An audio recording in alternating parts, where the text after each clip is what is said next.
Que bom que você está aqui, viu? Muito obrigado porque você veio. Muito obrigado porque até num dia que começou chovendo, né? Ainda pela madrugada começou a cair água e você não desanimou. Você veio e eu tenho certeza que você está aqui porque você ama muito Nossa Senhora. Ama ou não ama? Que beleza, eu tenho certeza disso. Que no seu coração o amor à Virgem Maria está bem guardado, no íntimo do seu ser e na sua própria vida. Eu creio que esse Kairós, esse dia de graça, esse tempo de graça que Deus nos deu, é justamente para isto. Para tirar do nosso coração todo o medo que nós temos de amar Nossa Senhora. Porque a verdade é essa.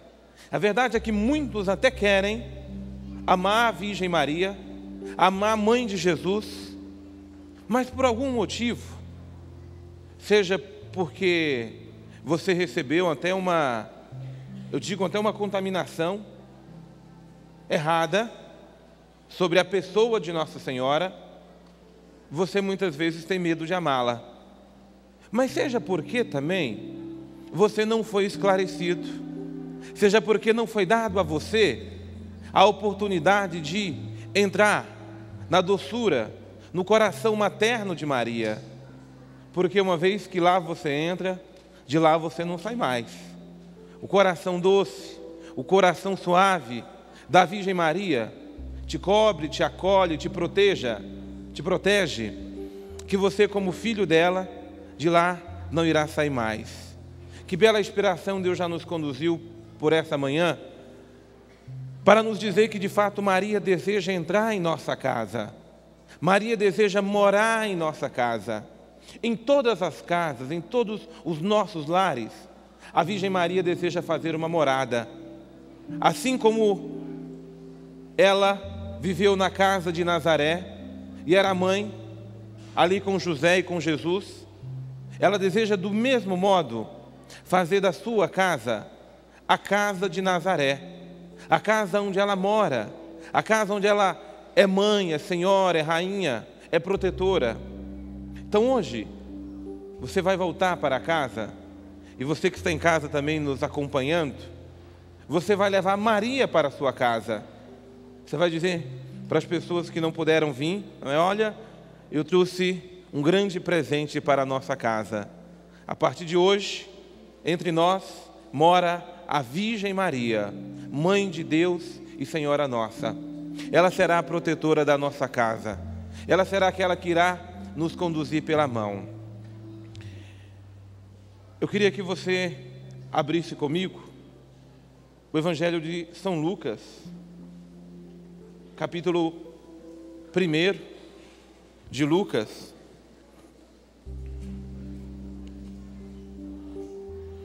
Porque nós tantas vezes, quando falamos de Nossa Senhora, nós usamos esse texto, essa inspiração bíblica, a palavra de Deus para nós.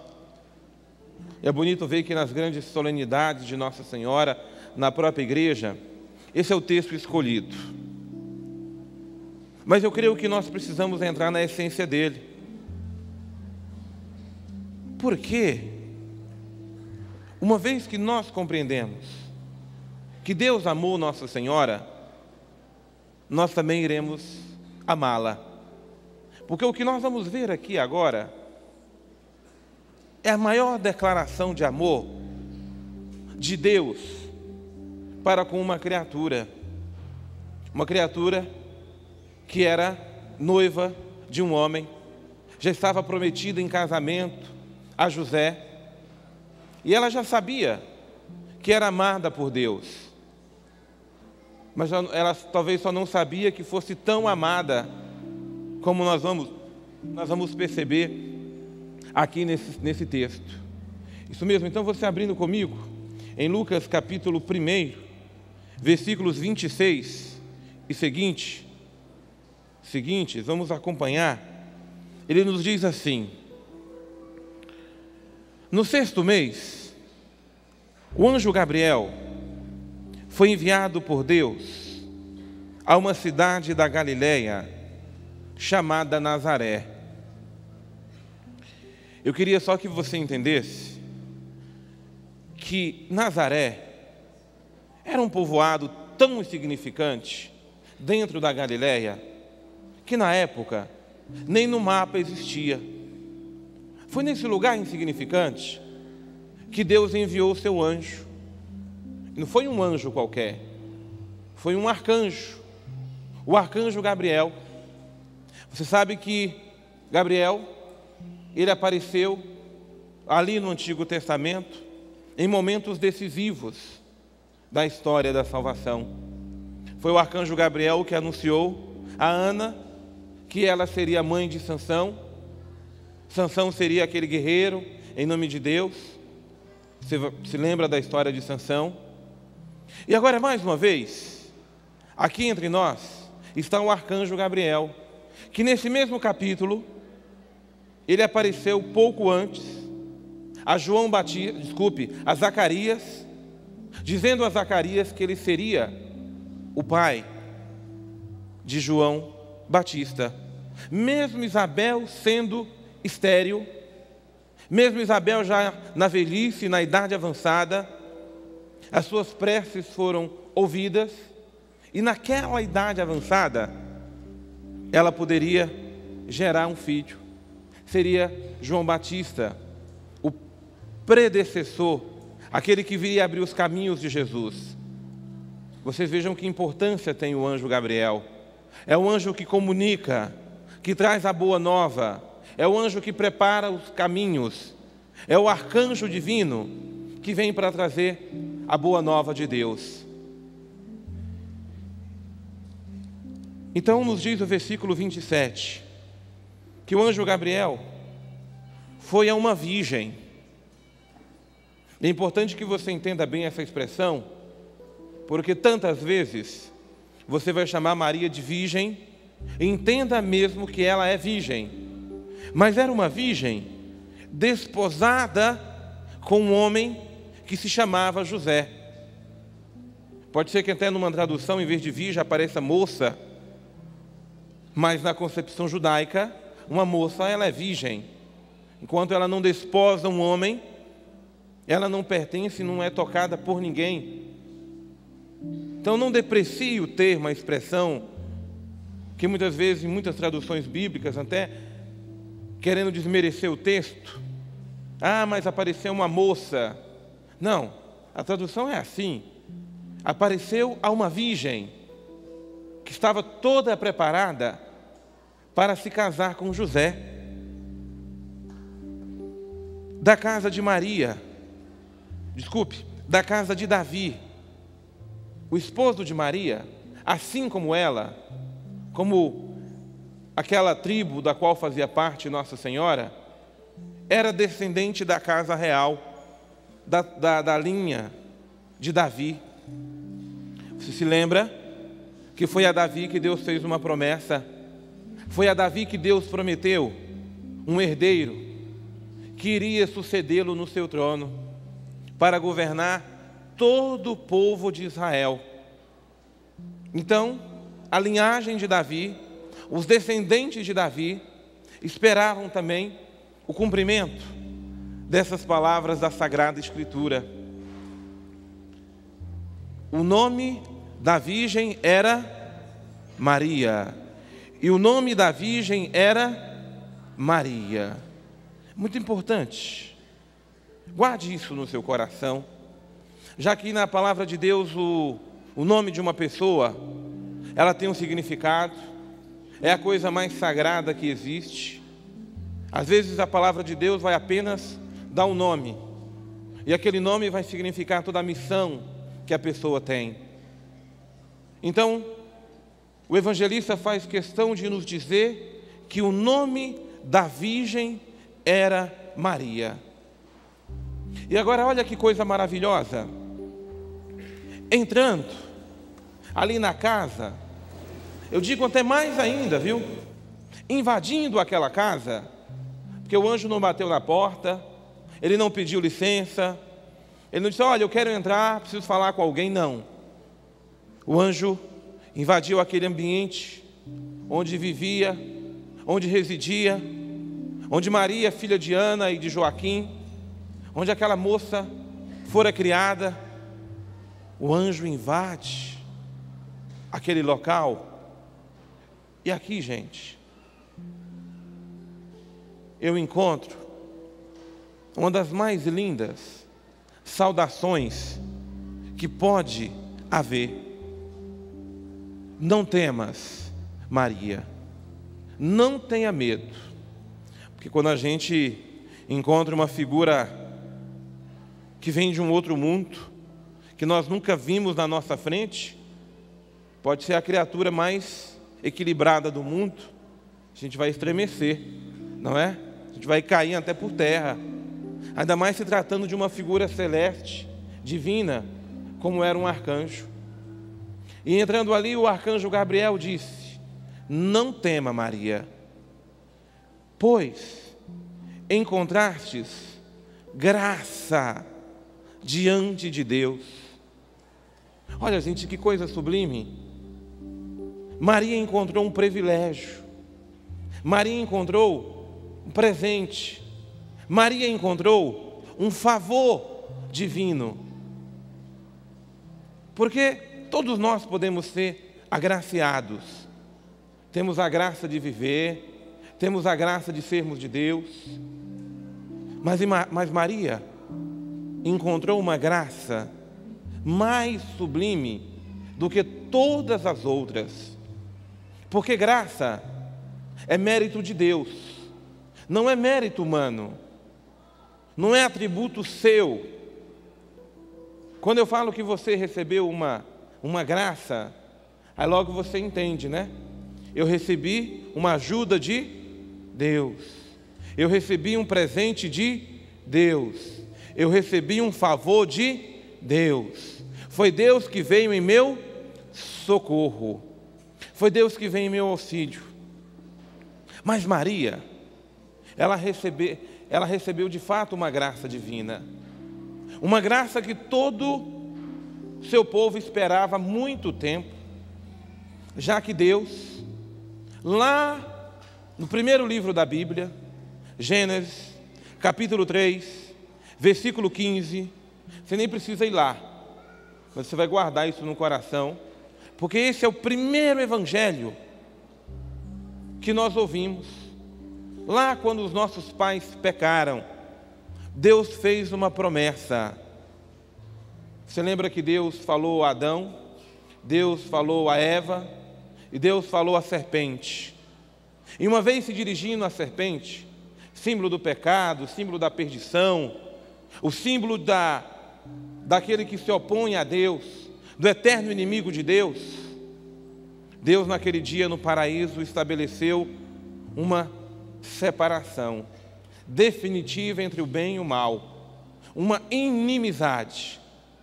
E foi com essas expressões que nós escutamos a palavra de Deus nos dizer que Deus se referiu: porém, inimizade entre ti e a mulher, entre a tua descendência e a descendência dela.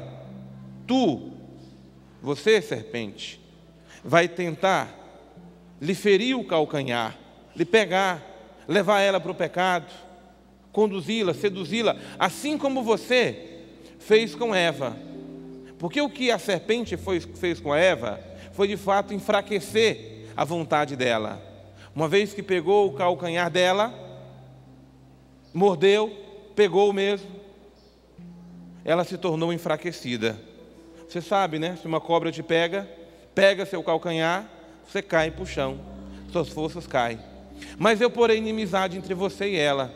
A sua luta, serpente, vai ser para pegar o calcanhar da mulher, porque eu sei que é por aí que você quer. E você já viu, vocês que são mulheres, o quanto a serpente diabólica, tentadora, vive tentando. Não é só as mulheres, mas a descendência da mulher, de um modo geral. É por isso que ela tenta seus filhos, é por isso que ela tenta a sua casa, é por isso que ela tenta o seu marido, mas acima de tudo ela tenta você, mulher. Porque ela sabe que uma vez enfraquecendo a mulher, porque uma mulher, uma vez fiel, ela conduz, arrasta muitos à fidelidade. Olhe para uma mulher pura, olhe para uma mulher santa, olhe para uma mulher virtuosa, olhe para uma mulher que faz a vontade de Deus. Quantos ela arrasta atrás de si.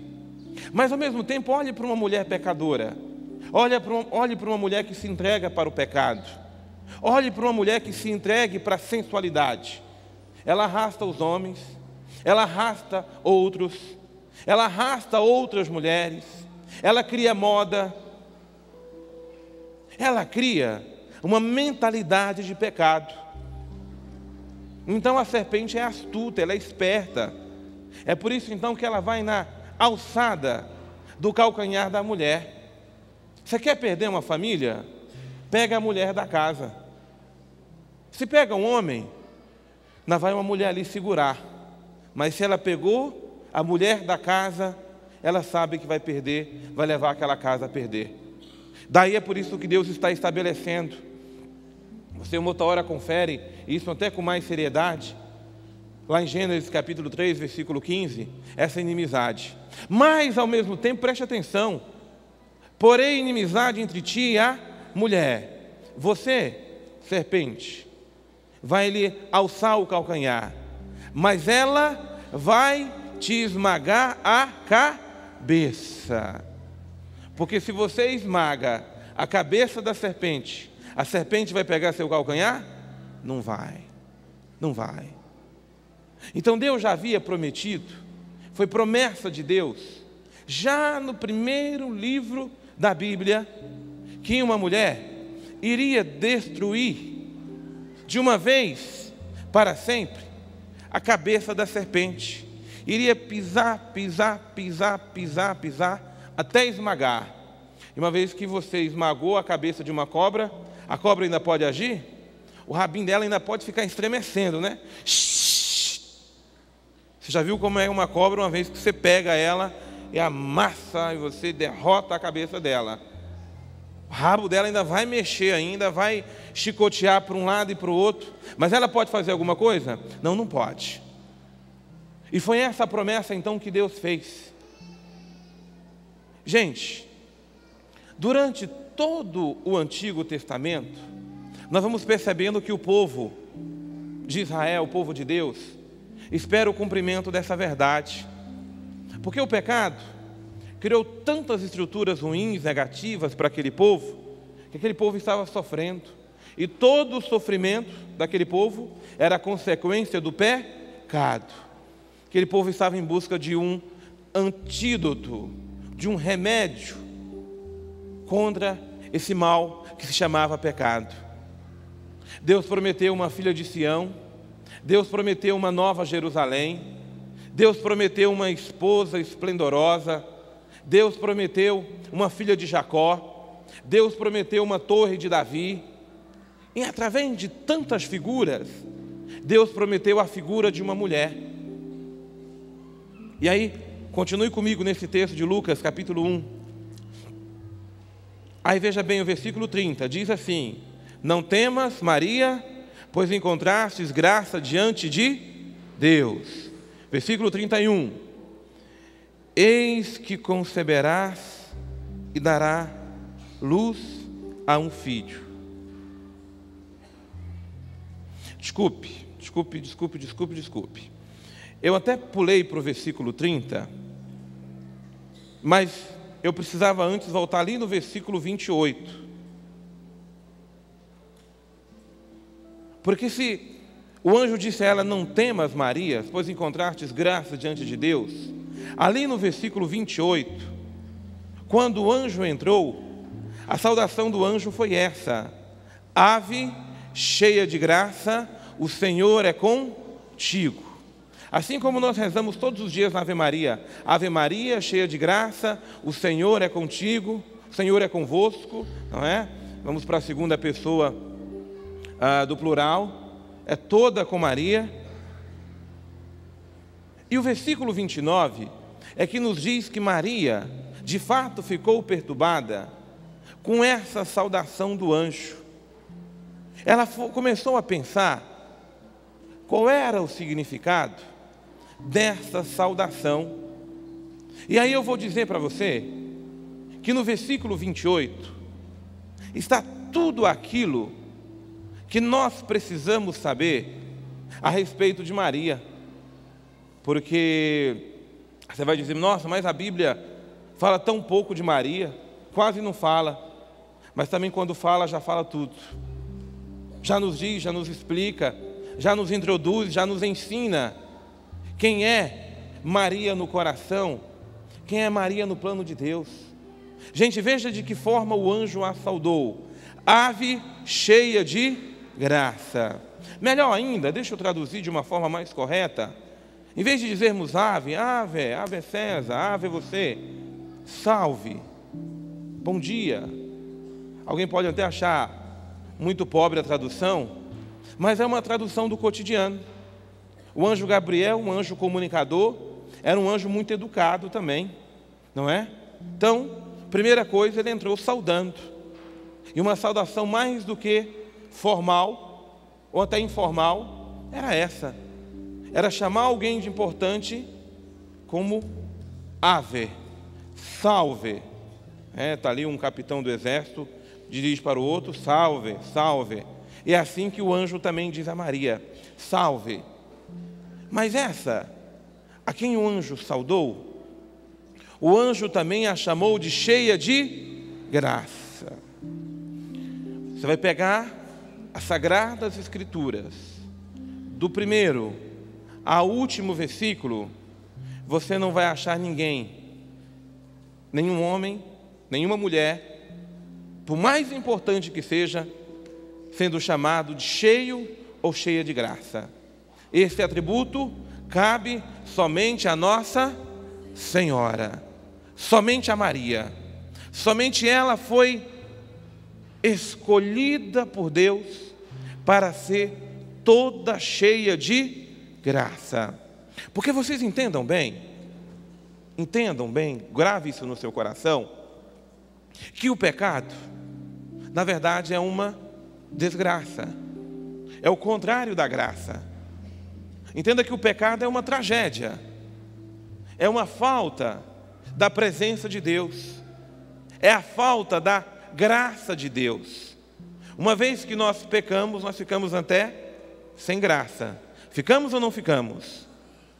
Ficamos sem graça, ficamos sem a graça de Deus. Nós ficamos sem a presença de Deus, porque de fato é isso que o pecado faz em nós. E eu digo a você, nós até rezamos na Salve Rainha, que nós somos os degradados, nós somos aquela raça, geração que perdeu a graça divina.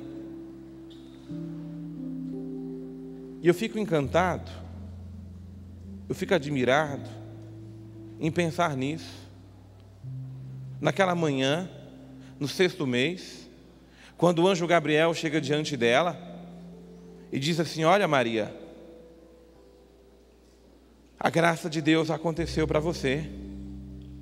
Desde aquele momento em que você foi concebida no ventre de sua mãe, Ana, você foi concebida sem pecado.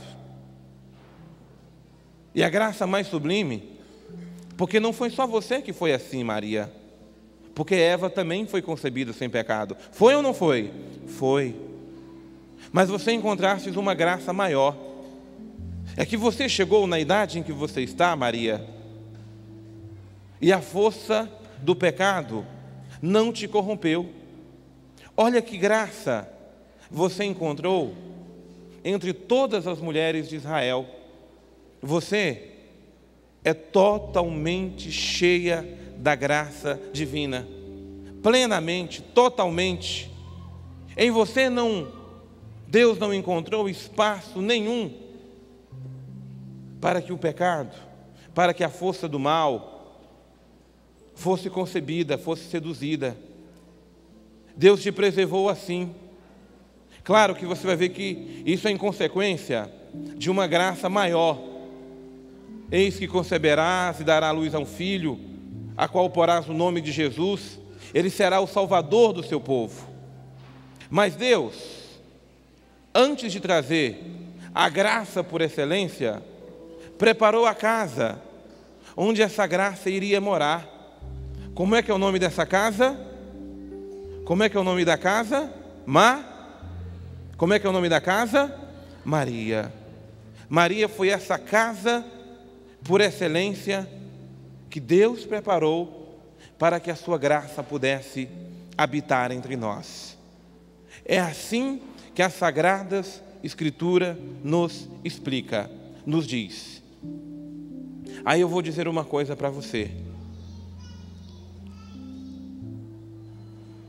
Hoje, mais de 2000 anos depois, que Deus fez essa declaração esplêndida de amor a Nossa Senhora.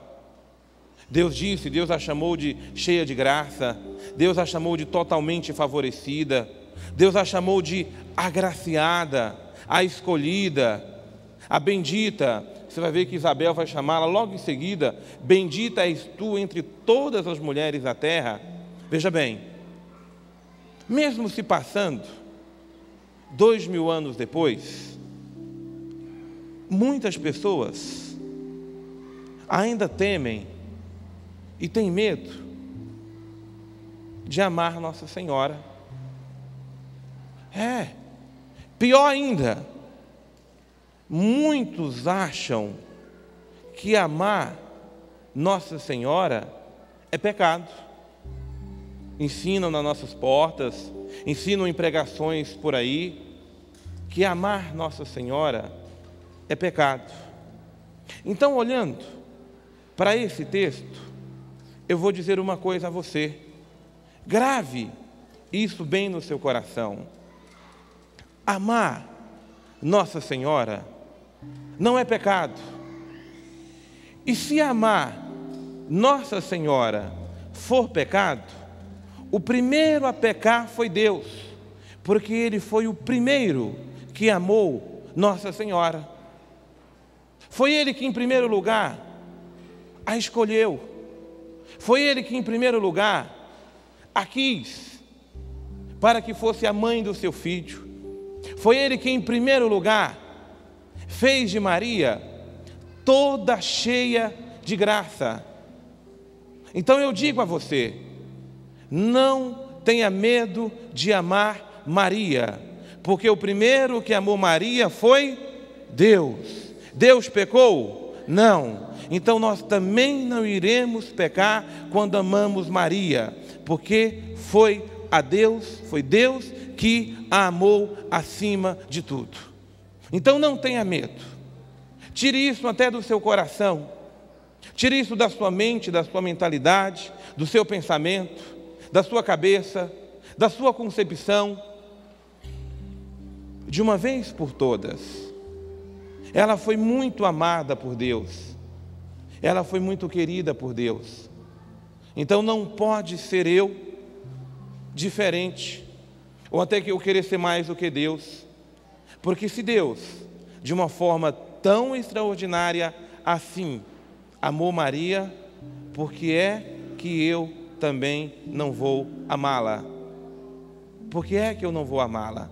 Então bendito seja Deus, louvado seja Deus, glorificado seja o nosso Deus, porque Ele amou muito a Maria, e eu não posso ser também diferente. Eu também vou amar muito a Maria. E por que vou amá-la?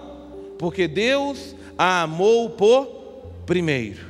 Deus a amou, Deus a escolheu, Deus a chamou, Deus a predestinou para que ela fosse a mãe do seu filho, para que ela fosse entre nós a cheia, a totalmente agraciada por Deus, plenamente repleta da graça divina.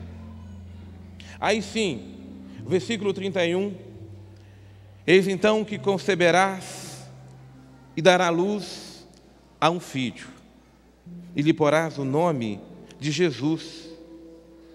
Ele será grande chamar-se-á Filho do Altíssimo, e o Senhor Deus lhe dará o trono de seu pai Davi.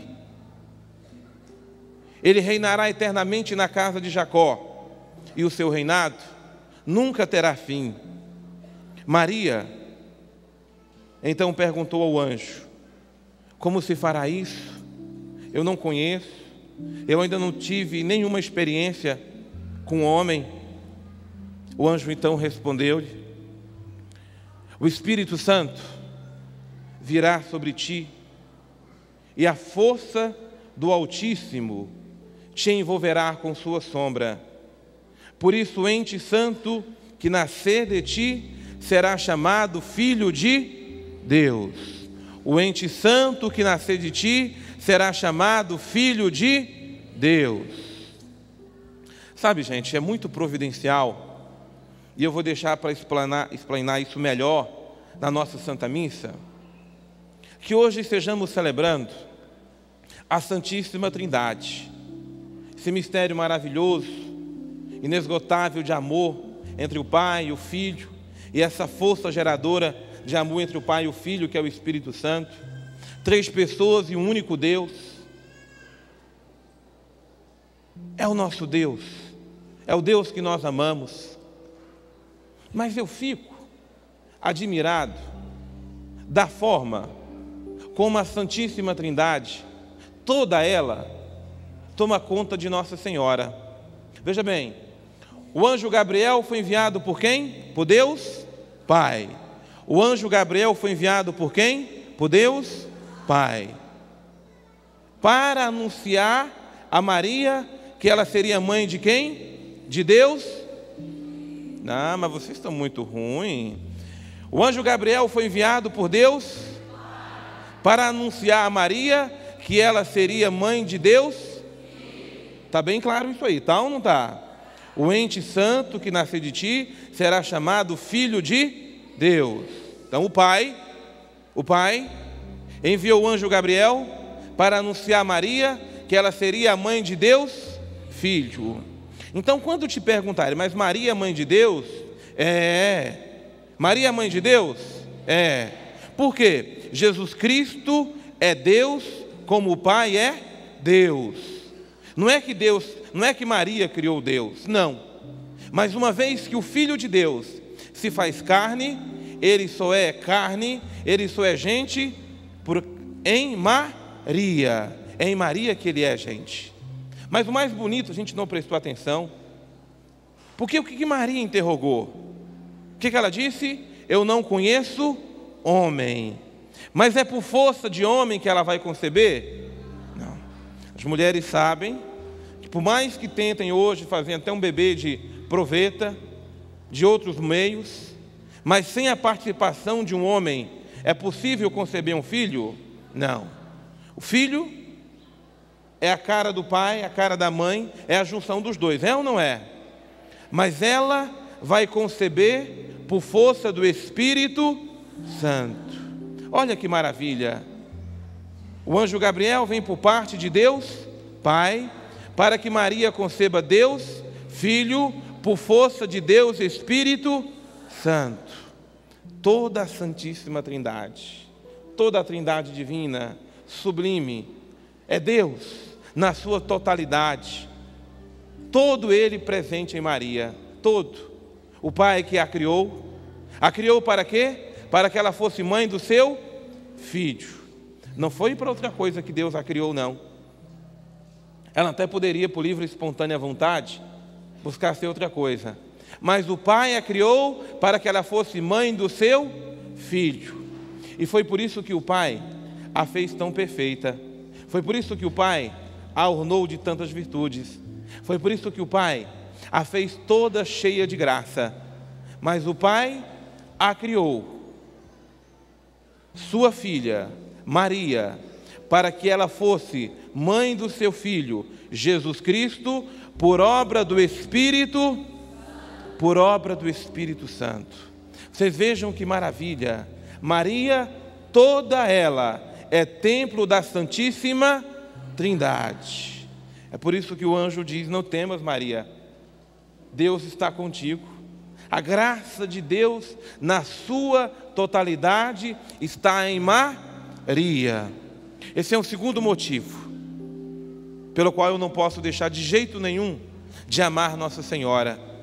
Porque a Santíssima Trindade, na sua totalidade, ela está na pessoa de Maria. Sabe, gente, nós hoje queremos fazer o que nós chamamos de diálogo ecumênico. Nos relacionarmos com as outras religiões que são também cristãs, na qual eu também amo muito e sou um daqueles que luto muito para me relacionar com os meus irmãos evangélicos, protestantes. Mas eu vou dizer a você que não existe relação entre cristãos sem mãe. Você pode se relacionar muito bem com qualquer irmão seu evangélico, porque pode ser que na sua casa tenha, isso é mais que normal hoje, né? Na família, 3 hoje são católicos, mas um não é. Às vezes a mãe é, o marido não é.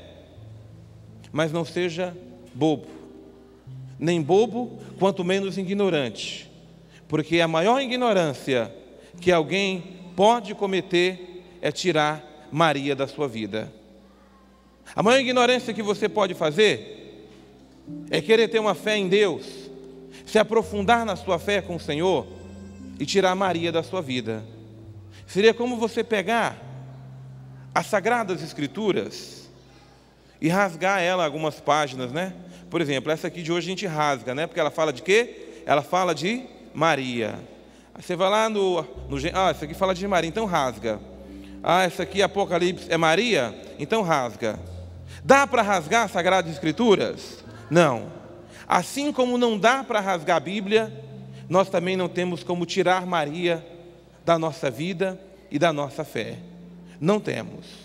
Você pode amar, dialogar, entender, compreender, mas acima de tudo amar muito os nossos irmãos evangélicos, protestantes ou qualquer outro grupo. Mas o que você não pode é tirar Maria, de jeito nenhum, e nem precisa. Para mim o exemplo maior é aquele que está no céu agora intercedendo por nós, o nosso querido Papa João Paulo II. Eu me lembro com muita emoção da figura, da pessoa dele agora neste momento, porque nos seus mais de 25 anos de pontificado, João Paulo II soube fazer as duas coisas de uma forma maravilhosa. Nenhum outro Papa na história da Igreja soube abrir as portas da Igreja para o diálogo ecumênico, para o diálogo interreligioso, com outras religiões que não sejam religiões cristãs. Mas foi João Paulo II que reviu a posição entre a Igreja Católica e a Igreja Luterana. Foi João Paulo II que reviu a posição da Igreja Católica com a Igreja Anglicana. Foi João Paulo II que ampliou o diálogo, a participação da Igreja no Conselho Mundial das Igrejas, que não inclui a Igreja Católica, mas com todas as religiões ditas cristãs, não católicas. João Paulo II estendeu a mão. João Paulo II dialogou. João Paulo II encontrou pontos comuns. Eu digo a você que esse Papa abriu as portas da Igreja para o entendimento com todas as religiões. Mas há um porém. Ele, João Paulo II, desde quando era criança, porque a sua mãe o consagrou a Nossa Senhora, e depois ele perdeu sua mãe, perdeu seu pai, perdeu seu irmão, ficou sem família, mas ele nunca esteve sozinho. Essas palavras são do próprio João Paulo II. Eu nunca estive sozinho, porque a mãe que eu recebi assim que eu nasci foram duas. A minha mãe que me gerou e a mãe que cuidou de mim. Maria, a mãe de Jesus, é também minha mãe, disse João Paulo II. E toda a sua vida, ele caminhou protegido, abençoado, por essa presença materna, por essa figura sublime, do qual ele disse assim no início do seu pontificado: totus tus, todo teu, plenamente teu, inteiramente teu, ó Maria. João Paulo II nos ensinou que para sermos bons cristãos, bons católicos, autênticos, seguidores de Jesus Cristo, fiéis ao Evangelho, nós precisamos ser todo, inteiramente de Maria. Você percebeu que João Paulo II não teve medo de amar Nossa Senhora. Todos os documentos que João Paulo II escreveu sobre os mais diversos assuntos, o seu último capítulo, as suas palavras finais eram dedicadas a Nossa Senhora. Em todos os lugares onde ele esteve, nos mais de 120 países que ele visitou, ele consagrou aquele povo, aquela nação, mesmo que a nação não fosse cristã nem católica, ele consagrou a Nossa Senhora. Ele foi o Papa que apressou o triunfo do coração imaculado de Maria. Ele não temeu consagrar a Rússia comunista, a Rússia ateia, a Rússia que muitas vezes, mais do que qualquer outra nação do mundo, ofendeu o Imaculado Coração de Maria. João Paulo II não temeu consagrar a Rússia ao Imaculado Coração de Maria. Naquele dia em que João Paulo II morreu, depois de tantas dores, aflições, depois você se lembra de ter levado um tiro em plena praça de São Pedro, no dia de Nossa Senhora de Fátima, no qual ele atribuiu às mãos de Maria a graça de ter segurado aquela bala. A última coisa que João Paulo II fez foi aquilo que a sua mãe fez quando ele era criança. Assim que ele nasceu, a mãe o pegou no colo, e a mãe dele pegando no colo, sabendo da fragilidade de mãe, a sua mãe a colocou no colo de Nossa Senhora. Quando João Paulo II estava morrendo, ele retomou aquilo que foi o primeiro ato da sua vida. Ele nasceu, a sua mãe o colocou nos braços de Nossa Senhora.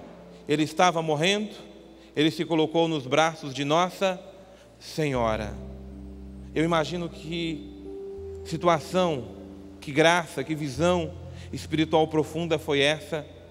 Ele, nos últimos segundos da sua vida, nos últimos minutos, se entregando inteiramente nos braços de Maria.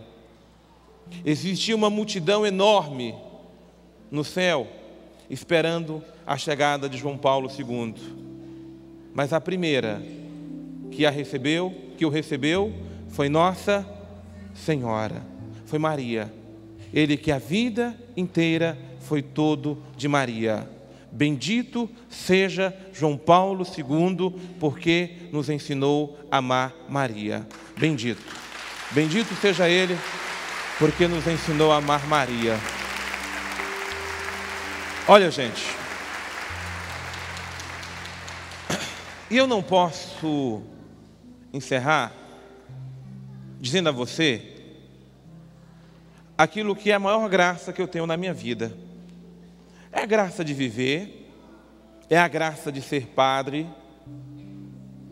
Eu leio as palavras de Deus, essas palavras entram no meu coração, me fazem um bem enorme. Mas hoje, eu ser padre tem um significado, um sabor todo especial para mim, inclusive em falar de Nossa Senhora. Eu já em outra ocasião falei para você sobre a minha vida, sobre a minha história. E olhando agora novamente a história de João Paulo II, eu percebo, não é, que a presença de Maria em nossa vida, ela faz a total diferença. Eu lamento se alguém esteja perdendo tempo em não amar Nossa Senhora. Eu daqui para frente eu quero gastar mais ainda o meu tempo para amar Nossa Senhora. E peço até perdão a Deus pelo tempo que eu usei e não amei Nossa Senhora. Puxa, Senhor, se houve algum momento da minha vida que eu perdi tempo em não amar Nossa Senhora, eu estou até pedindo perdão agora neste momento. Porque a maior graça que eu tenho na minha vida é poder contar constantemente com essa mão de mãe na minha vida. Eu sei qual é a importância de ter mãe e a falta que faz não tê-la. Eu fui criado só com a minha mãe e passei 4 anos, os 4 primeiros anos da minha vida, assim que eu nasci, até completar meus 4 anos, que eu fui batizado só com 4 anos de idade, sem a presença da minha mãe. Mas eu nasci ameaçado de morrer pela desnutrição, pela subnutrição. Mas aí minha mãe foi genial. A minha mãe, já que não tinha o alimento, o arroz, o feijão, nem a sojinha, nem o leite, os seios da minha mãe já havia amamentado 9 antes de mim. E recentemente a minha irmã, ela ainda estava amamentando a minha irmã, que veio antes de mim, quando eu vi. Então vocês imaginam o quanto até era seco o peito da minha mãe quando eu nasci. Era daquele peito seco, seco, que eu puxava o último leite que eu desejava para poder me alimentar. Mas a minha mãe aprendeu dos meus avós lá nos céus, estavam cantando o ofício de Nossa Senhora. Eu penso que meus avós fazem parte daquele coro celeste, porque era sagrado. Na casa dos meus avós, todo sábado, a família se reunia para cantar o ofício de Nossa Senhora. 8 de dezembro é um feriado para toda a minha família. Foi a herança que meu avô pediu antes de morrer, que em todo 8 de dezembro a família nunca deixe de se reunir para cantar o ofício, os louvores à Imaculada Conceição. E isso é uma graça tão sublime, que vocês imaginam que a promessa de Nossa Senhora para aqueles que lhe são devotos da sua Imaculada Conceição, que ela protegeria até a hora da morte. Os meus 2 avós, tanto a minha avó como o meu avô, eles foram avisados por Nossa Senhora, pelo menos 1 semana antes de morrer, que Nossa Senhora já os viria buscar. E os 2 puderam morrer, claro que meu avô primeiro, a minha avó quase que 7 anos depois, mas os 2, cada um no seu tempo. Nenhum morreu de forma desastrosa, ou assim, ou daquele jeito. Como foram a vida inteira entregues a Nossa Senhora, até a morte deles, foi Nossa Senhora que o fez. Aí minha mãe se lembrou disso. Minha mãe se lembrou que o seu filho mais novo, que estava nascendo, já nasceu condenado à morte. O que a minha mãe fez? A mesma coisa que a mãe de João Paulo II fez. Toma, Maria, diante de tudo aquilo que a Polônia vive, eu não sei se vou dar conta de criar meu filho, mas a senhora pode. A minha mãe pegou aquele leito, ainda com um monte de criança ao redor dela, os filhos dela, e disse: toma, Maria, ainda no ventre, depois que nasceu, toma conta desse filho. Eu nem alimento tenho para dar. Então, a senhora, por favor, cuide, porque esse filho pertence a ti. Gente, eu nasci raquítico, nasci magricelo, esfomeado, passei muitos anos sem poder me alimentar, mas sempre fui cuidado e nutrido pelo amor de Nossa Senhora. Sempre. Sempre, sempre, sempre, sempre. E minha mãe me disse mais ainda, olha. E depois a minha mãe, fui morar com ela. Minha mãe, sabendo das dificuldades da vida toda, mas a mamãe não podia deixar de, a cada noite, nos reunir ali em cima da cama dela, porque para a mamãe era inconcebível ir dormir sem falar com Nossa Senhora, já que eu era filho dela, já que eu era entregue a ela, já que eu pertencia a Nossa Senhora. Então nós íamos dormir rezando. Muitas vezes eu fui dormir com o texto na mão, né? Porque imagina a criança dá conta de rezar o texto. Mas o mais importante era que todas as noites, é a melhor imagem que eu tenho da minha infância, é ao redor da cama da minha mãe, ela como mãe, nos ensinando a amar Nossa Senhora. O dia em que eu fui ordenado padre, dia 3 de fevereiro, eu fui tomado de uma profunda emoção, porque eu me lembrei que foi tão difícil até para eu ser padre. Eu muitas vezes tive dúvida, eu muitas vezes achei que não iria dar conta, mas durante os meus anos de seminário, eu sentia uma presença materna tão grande, que nunca me permitia desistir. Porque eu também já disse a você uma outra vez, que a maior falta que eu senti no seminário foi a falta da minha mãe. Vocês imaginam que eu convivi muito pouco com a minha mãe. Eu fui morar com ela aos 4, eu comecei a trabalhar aos 6 anos, comecei a vender jornal aos 6 anos. Quando a minha mãe podia se aproximar mais de mim, eu estava com os meus 14 anos. E com os 15 anos eu fui para o seminário.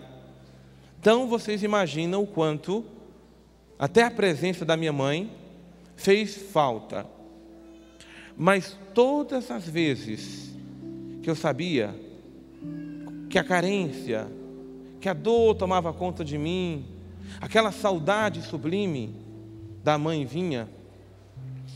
No primeiro seminário que eu fui, ele se chama Jardim da Imaculada. Meus irmãos franciscanos conventuais, a quem tanto amo, que me deram a graça de, nessa idade, cuidarem de mim, mas acima de tudo me ensinarem a amar ainda mais Nossa Senhora. Lá nesse Jardim da Imaculada existe uma gruta dedicada a Nossa Senhora de Lourdes. E às vezes eu estava no meu quarto à noite chorando, as provas, os trabalhos, as angústias próprias do seminário. Eu lembro que eu largava os meus livros, jogava eles para cima, saía do quarto e corria, né, porque era longe, lá para aquela gruta onde estava Nossa Senhora de Lourdes.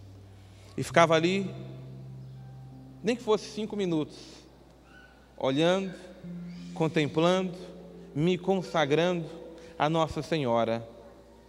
Eu sei que uma paz extraordinária tomava conta de mim, que eu me sentia a pessoa mais amada do mundo. Aqueles 5 minutos que à noite eu passava com Nossa Senhora foram fundamentais para que a minha vocação fosse adiante, para que a minha vocação tivesse firmeza. Então, quando eu fui me consagrar padre, eu fui ser ordenado padre, eu não tenho dúvida nenhuma que a coisa mais sublime que eu fiz foi entregar o meu sacerdócio para Nossa Senhora. Eu fiz questão de dizer também: Maria, eu vou ser o teu sacerdote. E eu pedi uma graça a ela, porque já que eu era padre por graça dela, eu sei que a igreja onde eu fui ordenado era a igreja que me esperava também para eu celebrar a minha primeira missa.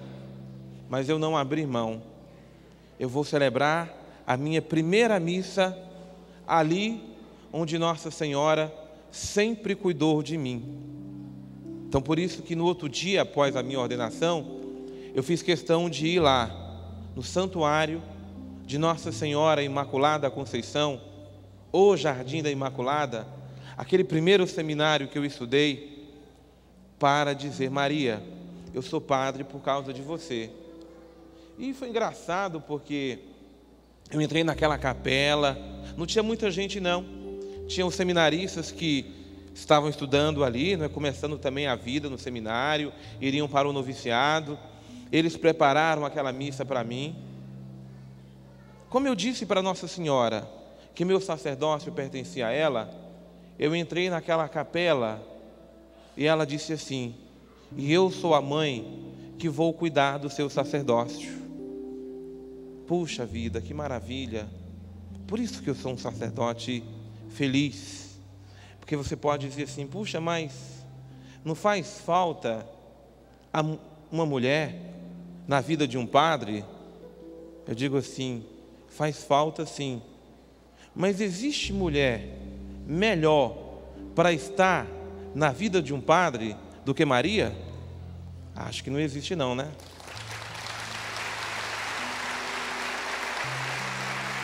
Por isso,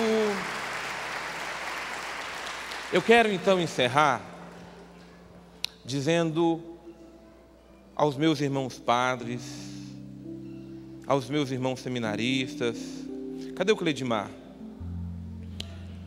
Vocês imaginam que o Cleidimar, ele mesmo já disse aqui no início do nosso dia de oração, do nosso Kairós, Cleidimar, com a graça de Deus, ele juntamente com a Milton e o nosso Geraldinho também, vão ser os nossos próximos padres. E vocês escutaram o Cleidimar dizendo que ele foi protestante, foi evangélico, não é? Eu tenho certeza que o Cleidimar vai ser um excelente padre. Não só pelos dons naturais que ele tem, porque não basta termos dons naturais para sermos bons padres, bom pai, boa mãe. Não. Sem uma graça sobrenatural, tudo que nós fazemos é apenas realização humana. Mas a eficácia, porque nós podemos ser muito eficientes naquilo que nós fazemos, mas a eficácia do que nós realizamos, ela vem do sobrenatural, ela vem do céu. E eu sei que o Cleidimar, junto com seus outros irmãos, que vão ser ordenados padres, será um excelente sacerdote, um bom irmão, grande irmão. Mas porque, acima de tudo, o Cleidimar sabe que foi Nossa Senhora que conquistou o seu coração. Então, já que ele vai começar a ser padre, eu estou um padre com 3 quilômetros andado, ele está com menos de 0, que ele vai ser padre logo, e depois 0 quilômetro, e aí vai andar. Mas ele vai andar 1.000, 2.000 quilômetros, assim como você está andando como esposa, como pai. Você vai andar muito nessa vida. Se em cada quilômetro da sua vida você não se esquecer um dia sequer de Nossa Senhora, nenhum incidente vai tomar conta de você na estrada. Podem até aparecer barreiras, Nossa Senhora vai transpor. Eu tenho certeza que esse meu irmão, que saiu, que viveu muito tempo, que conheceu e que ama muito os nossos irmãos evangélicos, ele será um excelente padre, porque ele vai ser um padre de Maria, porque ele ama a Nossa Senhora. Então, quando você escuta o Cleidimar cantando Ave Maria, talvez você fique pensando que, puxa, mas ele tem uma voz tão bonita, né, para cantar para Nossa Senhora. Também sei que a voz do meu irmão Cleidimar é muito bonita, mas mais do que uma voz bonita, ele tem um coração que canta de todo vigor, com todo o vigor do seu coração, o amor que ele tem a Nossa Senhora. É a sua entrega, é a sua pertença. Então eu digo a ele que é meu irmão, eu digo para os meus outros irmãos que são padres, que são seminaristas, eu estou dizendo a você que é casado, marido, mulher, porque foram as minhas irmãs que provocaram, a partir da provocação de Deus: não temas receber Maria na sua casa. Leve ela hoje para a sua casa. A sua casa será outra, porque ela terá a presença de Maria. Não temas, receba ela, ame muito a ela. Eu tenho certeza que a sua casa será uma casa muito abençoada, como foi a casa de Nazaré. Deus abençoe você, faça de você um verdadeiro servo apaixonado por Nossa Senhora. Amém.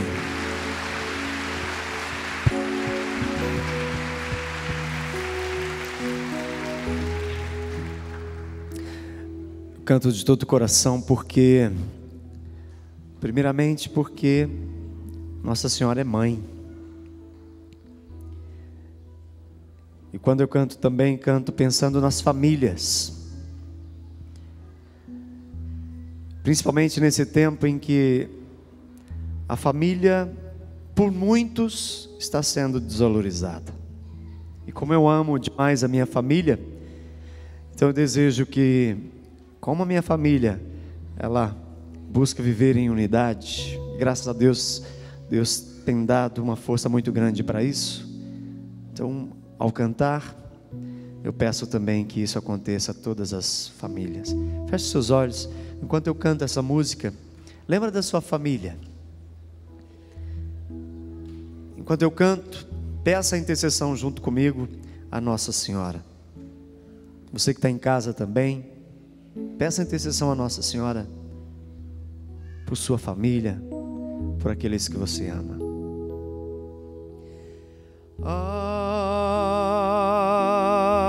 Ave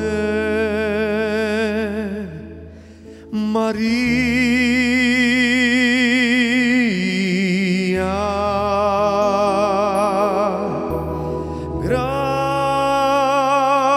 gratia plena,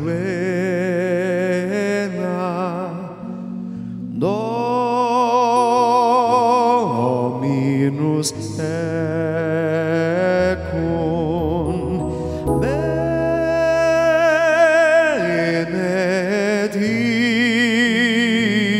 benedicta tu in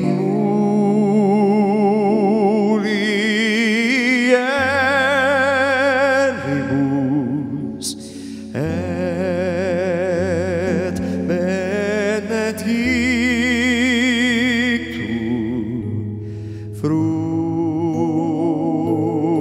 fructus ventris tui, Iesus. Santa Maria, Santa Maria.